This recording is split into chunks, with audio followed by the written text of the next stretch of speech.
Yetişkin çocuklarınıza söylediğiniz bir söz onları sizden sessizce uzaklaştırıyor olabilir mi?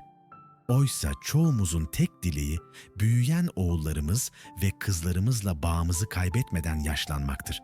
Ama ya farkında olmadan söylediğimiz bazı cümleler kalplerine ince bir sızı bırakıyor.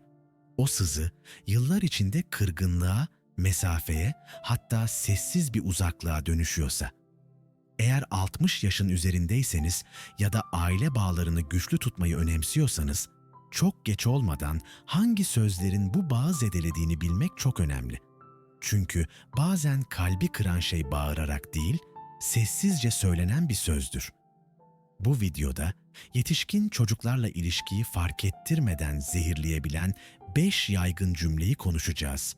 Belki bu sözleri sevgiyle söylüyorsunuz ama birazdan neden acıttıklarını, hangi duygulara dokunduklarını ve yerine ne söyleyebileceğinizi birlikte öğreneceğiz.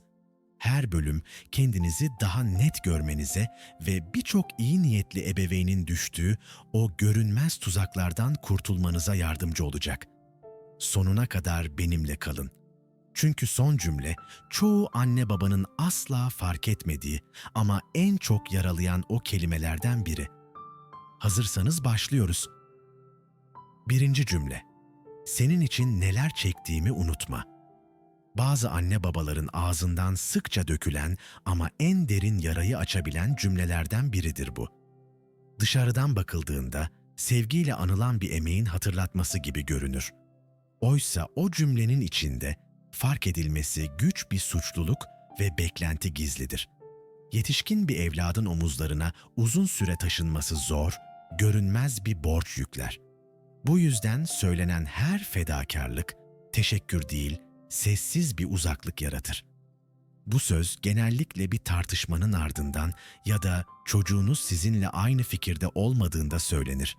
Niyet aslında beni de anla demektir. Ama kalpte bıraktığı iz bambaşkadır. Evladınız kendini yükümlü, borçlu, hatta suçlu hissetmeye başlayabilir. Hele ki yaşlandığınızı gördükçe zaten taşıdığı sorumluluk duygusunun üstüne asla tamamen ödeyemeyeceği bir borç hissi eklenir. Ve sonra hayat küçük yerlerinden sessizce değişir. Ziyaretler seyrekleşir, telefonlar içten sohbetlerin yerine kısa nezaket cümlelerine döner. Kimi konular sırf bir tur daha suçluluk yaşamamak için saklanır. Sorun cümlenin kendisinde değil, o cümlenin kalpte bıraktığı izdedir. Belki de bu hikaye çoğumuzun fark etmeden kurduğu o küçük cümlelerin yankısıdır. İzmir'de yaşayan 73 yaşındaki Zehra Hanım, kızı Ayla'ya gençliğinde nasıl işten eve gelip dantel ördüğünü, tatillerden vazgeçtiğini, yeni kıyafet almadığını sık sık hatırlatırdı. Ayla ilk yıllarda sessizce dinler, başını sallayıp teşekkür ederdi. Ama zamanla o sohbetlerin ardından içinde tarif edemediği bir ağırlık hissetmeye başladı. Aralarındaki eski yakınlık yavaş yavaş zayıflıyordu. Bir gün içindeki sıkıntıya daha fazla dayanamadı ve annesine şöyle dedi. "Anne, her konuşmamızda benim için ne fedakarlıklar yaptığını söylüyorsun. Hepsi için gerçekten minnettarım. Ama yıllardır duyuyorum ve artık kendimi bir borç tuzağının içinde hissediyorum." Bu hikayenin bize anlattığı şey çok basit ama derindir. Suçluluk, sevgiyi değil, sessiz bir uzaklığı büyütür.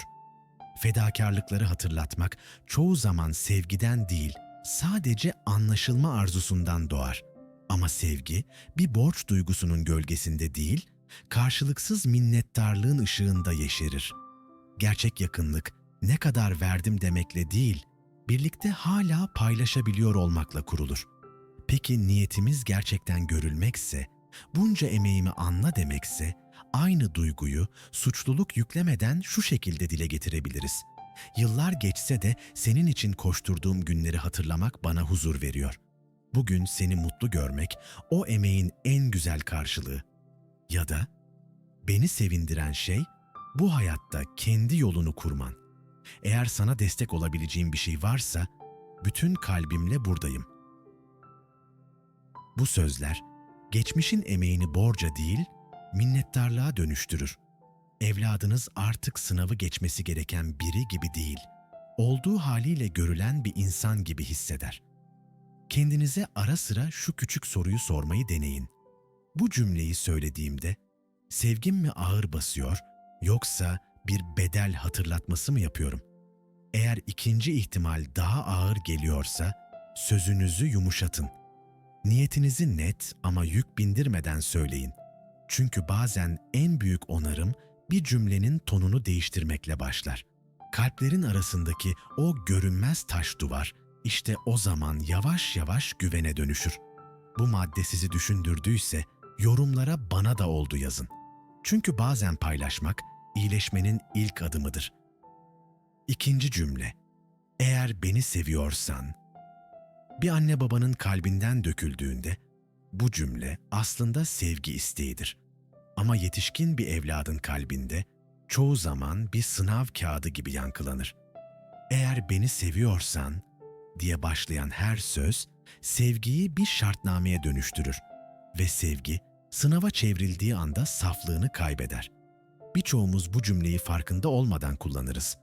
Bazen beni seviyorsan daha sık gel deriz, bazen beni seviyorsan o kararı verme. Oysa bu sözler çocuklarımızın sevgisini ölçmeye değil, sorgulamaya dönüşür. Evladınız içinden şöyle der: benim sevgim gerçekten yeterli mi? Yoksa her seferinde yeniden kanıtlamam mı gerekiyor? İşte bu noktada sevgi artık huzur değil, endişe kaynağı olur. Oğlunuz ya da kızınız yine yetersiz bulunurum korkusuyla içini açmamaya başlar. Sık görüşmek yerine uzak durur. Çünkü her buluşmanın sonunda bir duygusal borç çıkacağından emindir. Tıpkı Antalya'da yaşayan 79 yaşındaki Ahmet Bey gibi. Yıllarca oğluna "Eğer beni seviyorsan bayramda bizimle ol." derdi.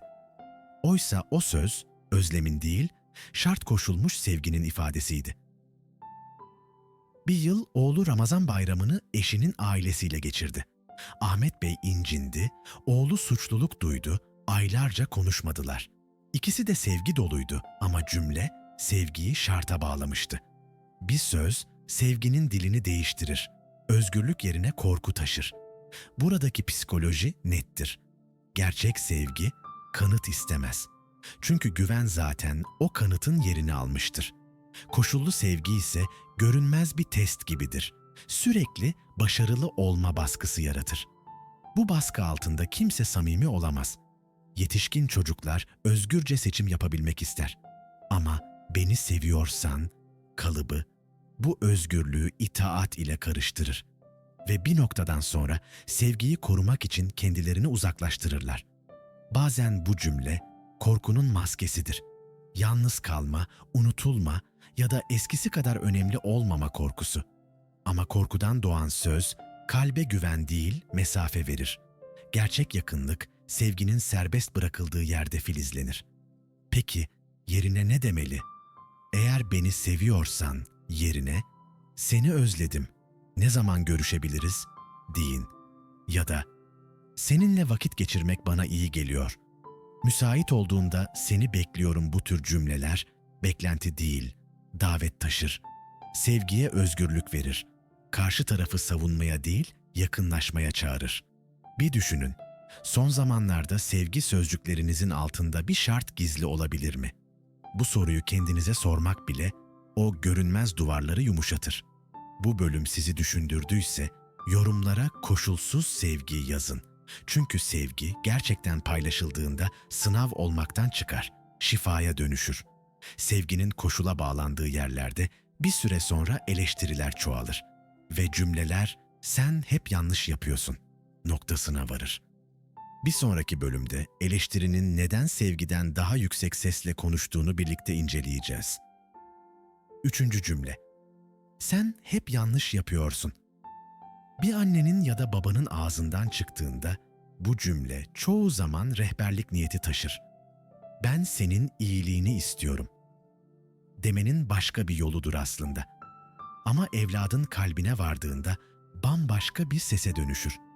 Ne yaparsam yapayım asla yeterli olamıyorum. İşte o anda eleştirinin sesi sevginin sesinden daha yüksek çıkar. Ve bir kez bu denge bozuldu mu, araya görünmez bir perde girer. O perde yıllar içinde biriken küçük yargılarla kalınlaşır. Artık konuşmalar temkinlidir, paylaşımlar kısadır. Kalpler birbirine yakın görünür ama duygusal olarak uzaktadır. Aslında hiçbir anne baba çocuğunu kırmak istemez. Ama sen hep yanlış yapıyorsun. Bunu da mı beceremedin? Biz senin yaşındayken gibi cümleler farkında olmadan çocuğunuzun özgüvenini sarsar. Çünkü sürekli eleştirilen biri bir noktadan sonra kendini değil, ilişkisini korumaya çalışır. Ve bu da genellikle uzaklaşmakla olur. Bu durumu Edirne'de yaşayan 68 yaşındaki Elif Hanım ile oğlu yaşamıştı. Elif Hanım, torununa karşı fazla yumuşak davrandığını düşündüğü oğluna sürekli "biz sizi öyle büyütmedik" derdi. Ömer Bey önce annesini dinledi ama yeni nesil artık farklıydı. Annesi her görüştüklerinde ısrarlı müdahale edince yavaş yavaş görüşmelerini seyrekleştirdi. Bir gün dedi ki, "Anne, senden bu konuda öğüt değil, takdir duymak istiyorum artık." O cümleyle birlikte Elif Hanım anladı ki iyi niyeti oğlunun güvenini zedeliyordu. Buradaki psikoloji çok sade ama derindir.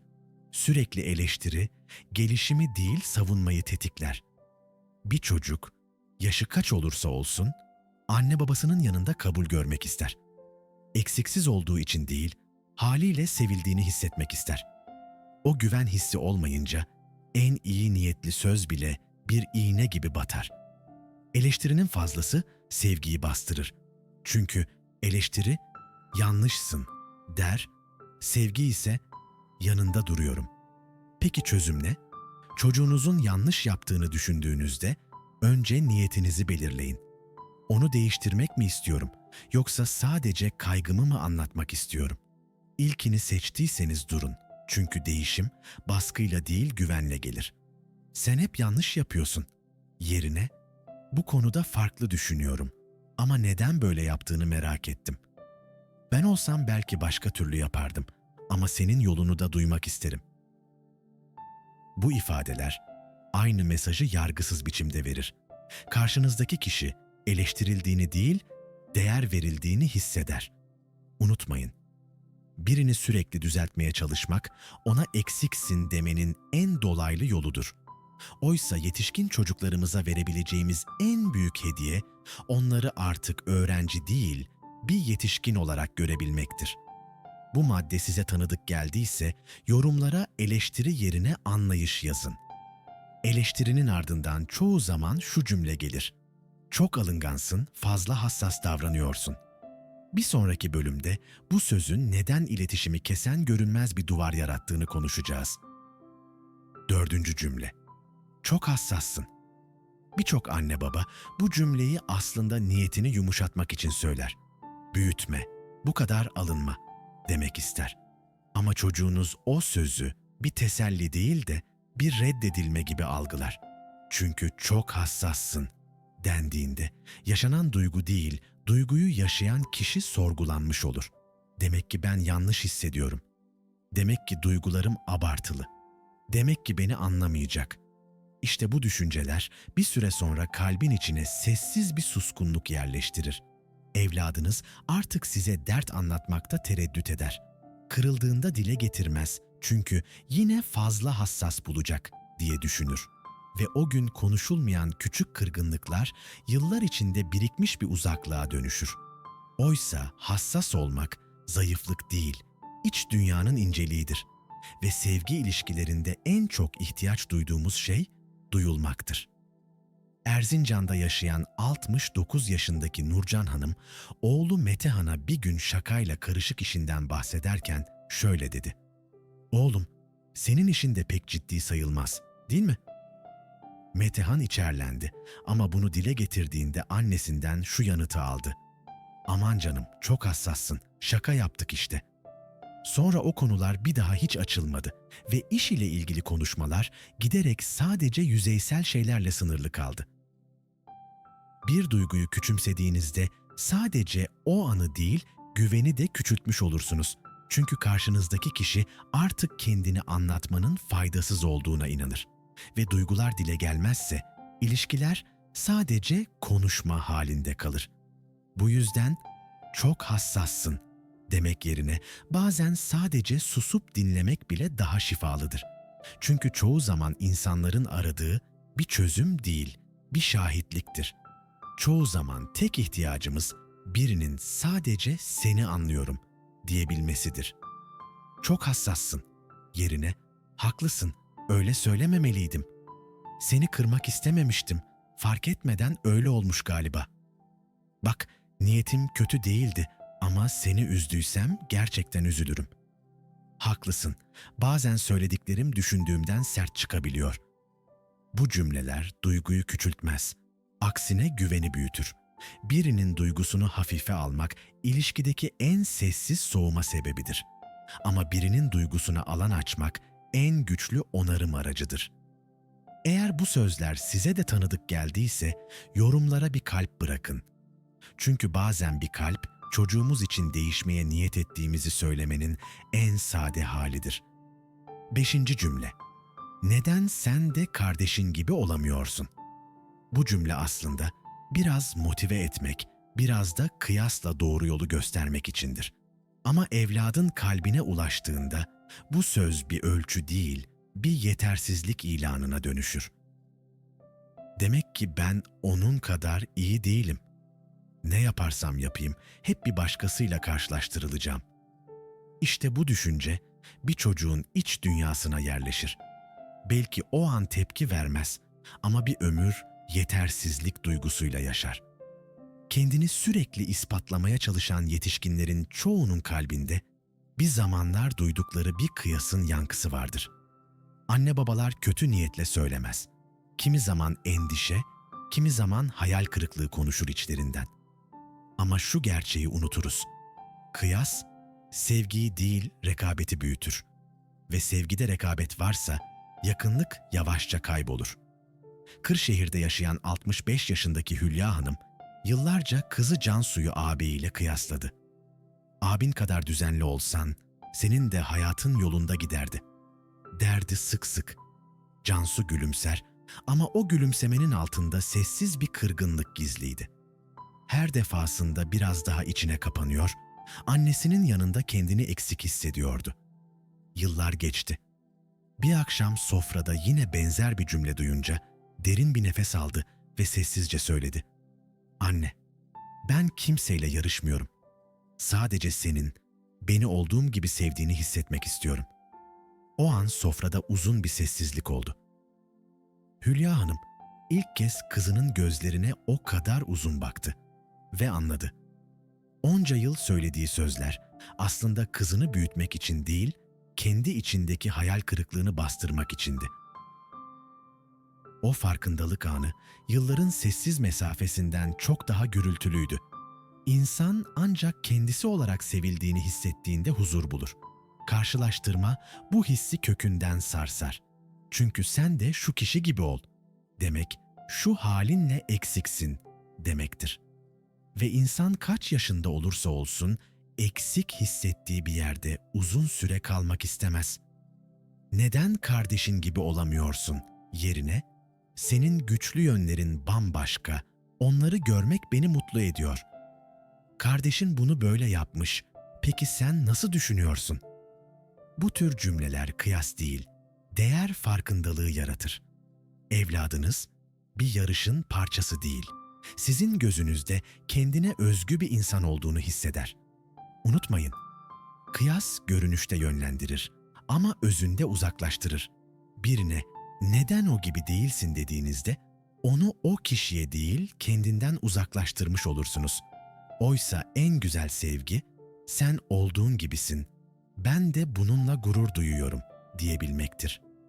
Bu 5 cümle belki de her anne babanın ağzından bir kez çıkmıştır. Kimi zaman sevgiyle, kimi zaman kırgınlıkla. Ama bir cümle bile bazen bir kalbi onarabilir, bazen de sessizce yaralayabilir. Artık biliyorsunuz, suçluluk yükleyen, koşul koyan, eleştiren, küçümseyen ya da kıyaslayan sözler sevgiyi değil uzaklığı büyütür. Ama aynı sözlerin yerine konan bir anlayış, bir minnettarlık, bir dinleme, bir takdir yılların mesafesini bir anda eritebilir. Bugün kendinize şu soruyu sorun.